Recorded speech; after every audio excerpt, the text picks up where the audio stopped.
दोस्तों नमस्ते, प्रणाम, हर हर महादेव, ओम नमः शिवाय। आप लोग हमारे वीडियो पे इसी तरह से प्यार बनाए रखिए ताकि मैं आप लोगों के लिए छोटी छोटी वीडियो लाती रहूं।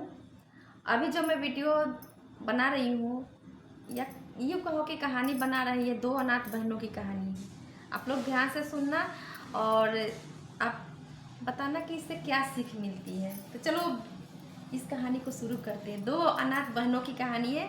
गांव के एक कोने में एक झोपड़ी था। गांव के एक बहुत पुरानी झोपड़ी जिसमें दोनों बहन रहती थी और किसी कारण से उसका जो पिता थे और माता जो थी वो दोनों गुजर गई थी। और ये काफ़ी दुख भरी कहानी है। भगवान न करे कि किसी के साथ ऐसा कहानी हो। दोनों बहनें एक साथ रहती थी और जैसे तैसे अपना गुजारा करती थी। माँ पापा का दिया हुआ ज़मीन था, उसे अपना खेती बाड़ी करके अपना गुजारा करती थी। एक दिन की बात है, उसकी बहन, छोटी वाली जो बहन मीरा थी, बड़ी का नाम ज्योति और छोटी वाली का मीरा। तो मीरा पूजा पाठ करने के लिए गांव से बाहर एक मंदिर में गई और थोड़ा सा लेट हो गया। और यहाँ पे परेशान थी ज्योति कि मेरी बहन छोटी वो क्यों नहीं आई है, इतना लेट क्यों हो गया, धूप भी सर पे आ गया, काम भी बहुत बड़ा मतलब बहुत ज़्यादा पड़ा हुआ है। तो जब वो लौट के आती है तो पूछती है, मीरा से पूछती है ज्योति कि तुम इतना लेट क्यों कर दी, धूप सर पे आ गया है, तुमको काम वाम नहीं दिख रहा है क्या? मतलब काम बहुत ढेर सारा पड़ा हुआ है, तुमको पूजा पाठ में, ठीक है तुम पूजा पाठ में गई है तो समय पे आ जाना चाहिए था ना, तुम गई तो गई रह गई, अभी देखो कितना धूप है। मीरा बोली कि एक बकरी था, वो झुंड क्या बोलते हैं, जंगल जो होता है ना, ढेर सारा जो जंगल, घना जंगल होता है, उसमें बकरी किसी का फंस गया था, उसी को छुड़ाने में लग गए थे और इसीलिए थोड़ा सा लेट हो गया है दीदी, नहीं तो हम जल्दी चले आते। बोल तो बड़ी वाली कहती है कि ऐसे ही मदद सबका करती रहो, अपना काम छोड़ दो, बस सबका मदद करते रहो, हो जाएगा तुम्हारा काम। छोटी कहती है कि नहीं, माँ पापा जब मेरे गुजर गए थे तो गुजरने से पहले मुझे बोले थे कि दूसरों का मदद करोगे तभी तुम्हारा कभी ना कभी मदद होगा।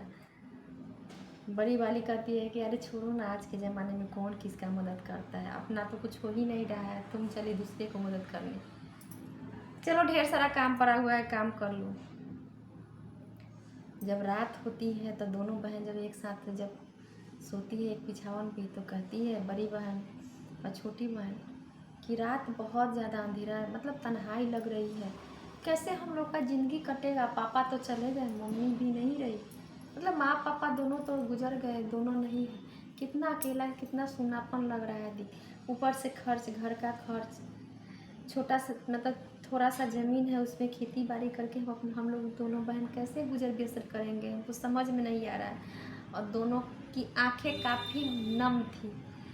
बड़ी वाली कहती है कि हम कर लेंगे ना, क्योंकि मुझे आते हैं, क्या बोलते वो, उसको डाली वाली जो बिन्नी आता है ना बाँस का, वो आता है, और किसी घर घर में जाऊंगी और झाड़ू पोछा करूंगी, मेरा हो जाएगा, तुम चिंता मत करो बहन। छोटी वाली भी कहती है सिलाई बुनाई का काम आता है दीदी, मैं भी कर लूँगी और हम दोनों मिलके ना अपना ज़िंदगी का गुजर बसर कर लेंगे। और जब सुबह में फिर अगली सुबह जब उठती है तो बहन बड़ी वाली कहती है कि चलो आज खेत जाके देख आते हैं।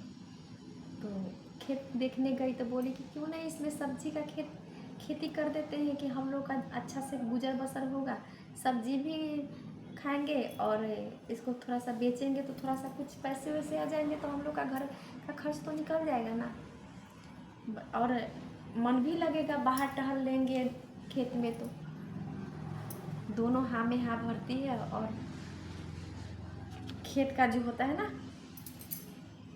क्या बोलते हैं उसको, रुपाई खुदाई, वही करने लगी। और बहुत जल्दी उस खेत में सब्जी उगने लगी। सब्जी जब मतलब जब सब्जी उगती है तो उसकी जो चाचा चाची और चाचीरा जो भाई है, उसको उस पर आँख लग जाता है और वो आकर के खेत पे धावा बोल देता है। बोलता है क्या, इस खेत पे मेरा भी अधिकार है, मेरे भाई के गुजर जाने के बाद इस पे मेरा भी अधिकार है, जितना अधिकार तुम दोनों का है उतना मेरा है।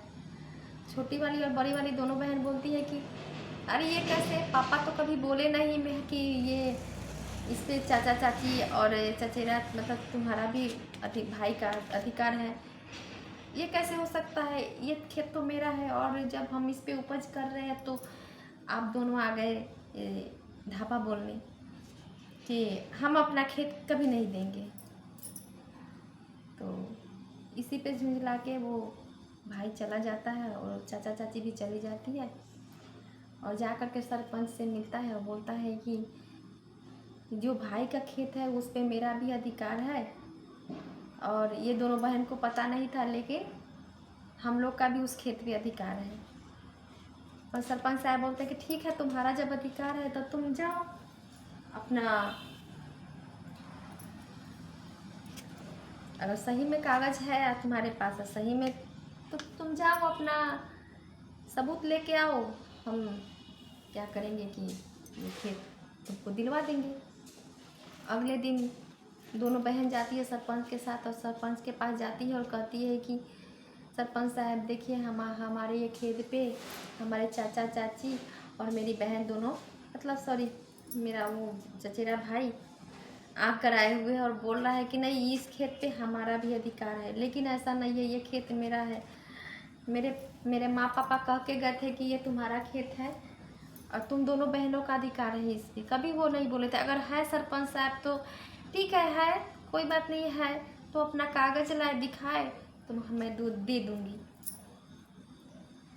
वो पटवारी को लाता है, पटवारी उसके बाद उसका चाचा चाची पटवारी को लाता है, बोलता है कि देखिए सरपंच साहब मैं पटवारी को भी लाया हूँ सबूत के तौर पे, इसे पूछिए कि ये खेत किसका है। पटवारी बोलता है कि नहीं, इस खेत पे इस दोनों लड़की के चाचा चाची का अधिकार है। कि कैसे कह रही है कि ये खेत, तो मीरा और ज्योति बोलती है कि ठीक है तो पटवारी का अधिकार है तो वो लाए, कागज लाए, सबूत लाए।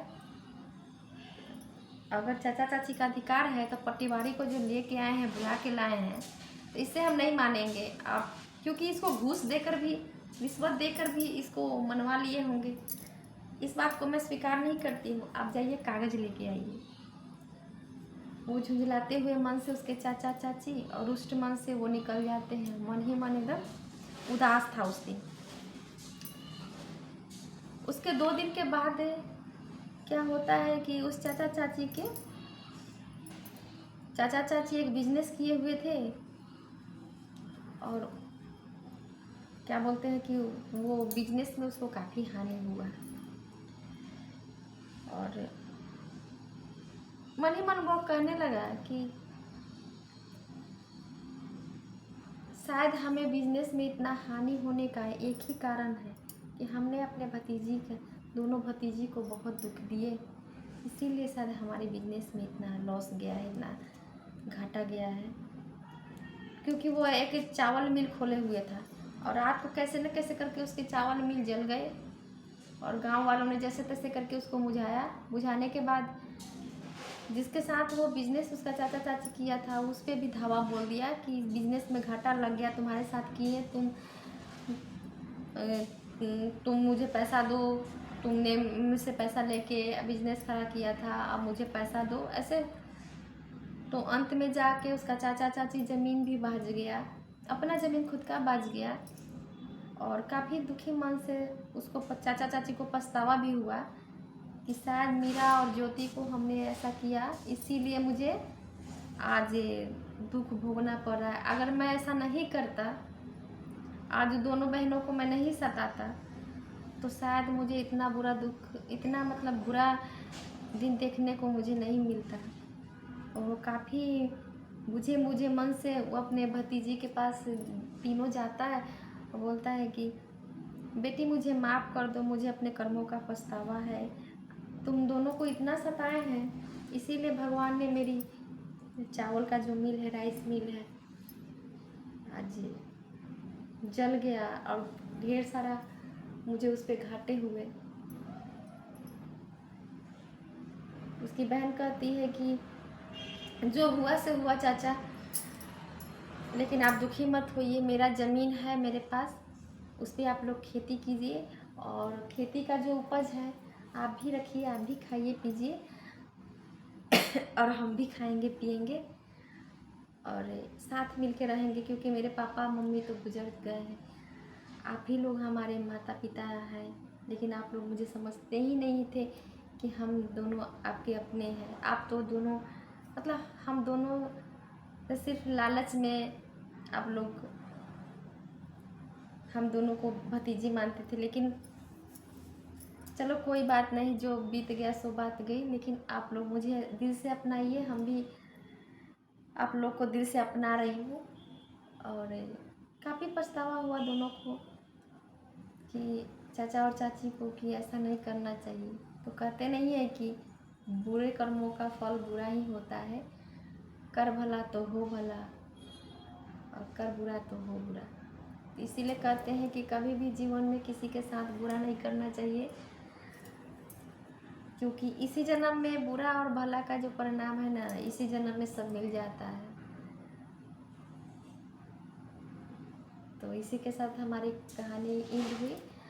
और आप लोग मतलब जैसा भी है, मुझे तो अभी खास अभी नई नई हूँ अभी, और अपना वीडियो बनाने का प्रयास कर रही हूँ। आप लोग इस प्रयास में मुझे थोड़ा सा प्रोत्साहन दीजिए, ताकि मैं धीरे धीरे करके अच्छी अच्छी वीडियो लाऊं और आप लोगों को वीडियो के माध्यम से अच्छी बातें समझाने की कोशिश करूँगी।